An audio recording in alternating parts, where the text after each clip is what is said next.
Hi, I'm Aislinn. I own Aislinn Kate Photography here in Pensacola, Florida. We're hoping to give you some insight to help you plan the best wedding possible in terms of photographs. So your ceremony. First, I want to say there are a lot of reasons why you choose to get married at certain places, and I don't think your pictures should be the reason why. Ceremonies can be very special, they can be meaningful, they can be religious, and I should not be the one who tells you what to do. So instead of talking about where you should choose to have your ceremony, I'd like to go through some of the major categories of places you might end up and let you know what you can expect from your photos in each location. So there's two main categories of places where you might get married. There's a religious house of worship, a church, a temple, a synagogue, and then there's a more modern or less traditional venue that's not religiously based. We'll start by talking about your religious house of worship. Much like the one I'm in here, Old Christ Church in downtown Pensacola, there's a lot of pros to getting married in a church. They can be very meaningful. There's a lot of tradition. There's something really special about getting married in the same church where you've gone every Sunday since you were 6, or where your parents got married.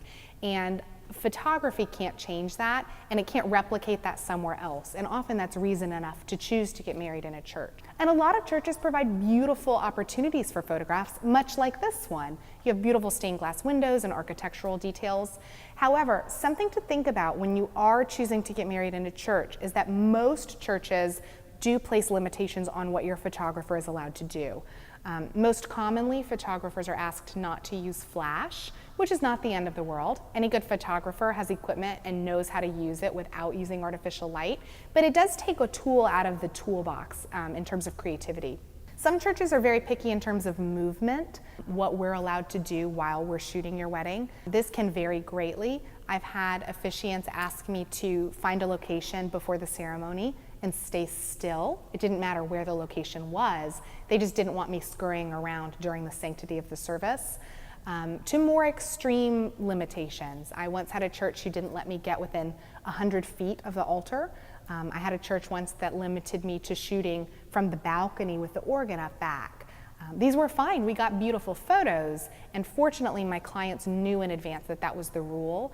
But please ask when you're booking so that you're not surprised on your wedding day and you have a reasonable expectation of what sorts of photos you can expect. In general, getting married in a church, you are sacrificing the up-close photos of you and your groom's face during the ceremony. Then we have your non-traditional venues, your beach, art museum, restaurants, ballrooms, parks. The possibilities are really endless. The major pro to these is that there are no limitations. Typically, your photographer has total control over where they go and what they do. The best part of that, from my perspective, is having 360-degree access to you and your groom during the ceremony. This means we have the ability to get both shots from the back of the aisle, if you will, that's created, of the entire scene, but we also have the ability to step basically behind the altar during the ceremony so we can see your face, your groom's face during your vows. And that's a real benefit to this sort of venue. Another benefit is, since there are no limitations, we can use any of our equipment that we deem necessary in order to get the shot that we want to get for you. There are cons to these locations. Because there are no limitations, there's very little control over a lot of elements. Here in Florida, I shoot a lot of weddings on the beach, and the biggest issue is privacy. If it bothers you to think that there will be tourists in bathing suits in the back of some of your wedding photos, then maybe consider getting married in a venue that's more contained and limited. Also, in terms of backup plans, if you choose to get married in an outdoor area simply because you think the photos will be beautiful, make sure your backup plan in case of weather is as beautiful so that you're not disappointed should that happen. Good. Yeah. Good.